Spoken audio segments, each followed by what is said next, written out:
Welcome back, bookworms. This is Mrs. K. I'm glad you could join me. Today's story is all about a real-life owl named Rockefeller, better known as Rocky. In November of 2020, a little owl was found in the branches of the Christmas tree in Rockefeller Square. This little owl was saved by a woman named Ellen, who also co-wrote this book and started the Ravensbeard Wildlife Center. Let's enjoy the magic of reading as we read together The Christmas Owl, written by Kalish and Gideon Sterer and illustrated by Ramona Kaulitzki, and find out how Rocky learns about the true meaning of Christmas.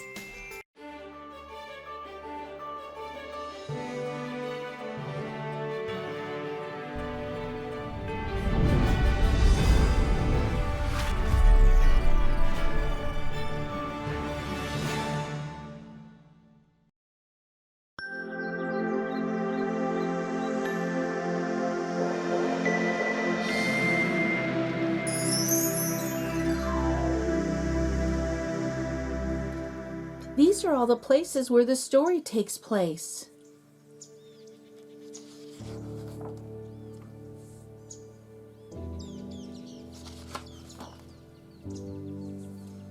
Once in a little town, in a little front yard, lived a little owl, high in the branches of a very big tree. For the curious little owl, not even a year old, the world was filled with wonder.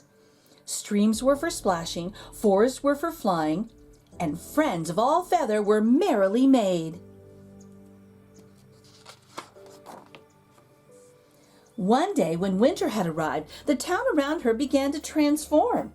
Houses were decorated, lights were strung, jingles and music filled the icy air. Little Owl watched and listened, and that night, when darkness came, the whole town glittered and glowed. "What is going on here?" she asked her friends. "Christmas," said Moose. "And what is that?" Little Owl said. "Not sure," said Rabbit. "No idea," said Skunk. "No one knows," said Squirrel, "but it happens every year." The next morning, confused as ever, Little Owl flew home, where she found some people standing around the big tree's trunk. "It's beautiful," said one of them. "It'll be a perfect Christmas tree," said another. "A Christmas tree?" Little Owl wondered. "My home is Christmas?" The workers began attaching wires and ropes to the tree. As Little Owl hid in the shadows, the branches pulled tight around her. She was trapped. Then she heard a roar. The tree shook, spinning and swaying. It was lowered down onto a truck. Little Owl was dizzy. "Is this Christmas?" "Say goodbye to our tree," someone called as the big truck rumbled away. "Your tree?" wondered Little Owl. "How could anyone own a tree?" For hours and hours they drove. The cold wind rushed beneath her feathers. Little Owl was hungry, but there was nothing to eat. She was thirsty, but there was nothing to drink. She was lonely, and her friends were far, far away. "Is this Christmas?" Pinned against the tree, she tried to sleep. Poor thing. At last, 3 days later, the truck came to a stop. Again, the tree jostled and lifted. Then all at once, its branches spread. Worn and weak, Little Owl edged out into the light. "Where am I?" Below her, hundreds of people stomped and scowled, and cars clogged the streets. Above, strange towers scraped the sky. "This is not home." She tried to flap her wings, but she wasn't strong enough. As her eyes were closing, she saw... "There's an owl in here!" "Oh, look."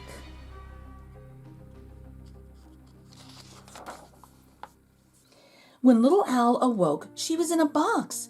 It opened and a new face peered inside. "Hello, little one. I'm Ellen. Let's get you inside." Whatever Christmas was, it seemed to have gotten inside the house. Oh, look, Rocky. The place was warm and cozy, and it seemed oddly to be made for birds. "Why are you here?" Little Al asked. "Broken leg," said Hawk. "Broken wing," said Falcon. "But Ellen looks after us until we're ready to fly free again." After all this, Little Al wondered, could a human really help?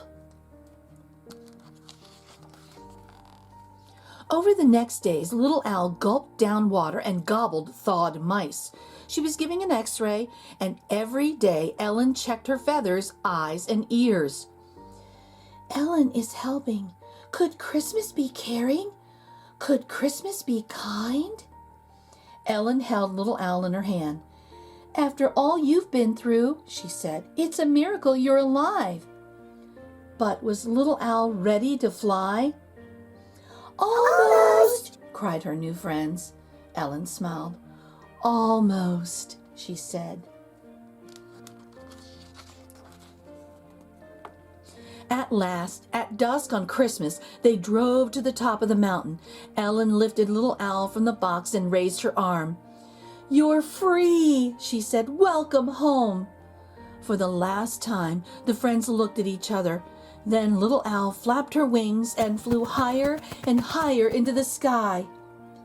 But she wasn't going home just yet. When at last she reached the very big tree, which was now a very big Christmas tree, she settled on her favorite branch. Bright and brilliant, the city was not what she remembered. The cars had disappeared. The great towers were merrily lit. The people were smiling and skating. Some were even singing. They held hands and hugged. All, it seemed, were eager to love. Is this Christmas? Yes, Little Al thought. It must be. For some time, Little Al sat, basking in the golden glow. When at last the moon peeked above the buildings, she knew it was time to go home. Aww. "You're back!" her friends cried, gathering round. "And just in time for Christmas!" squealed Moose. "Whatever that is," added Rabbit. "Actually, I may have learned something about it," said Little Al as they all nuzzled close. "Could you tell us?" "Of course," said Little Al, knowing full well that this was Christmas too.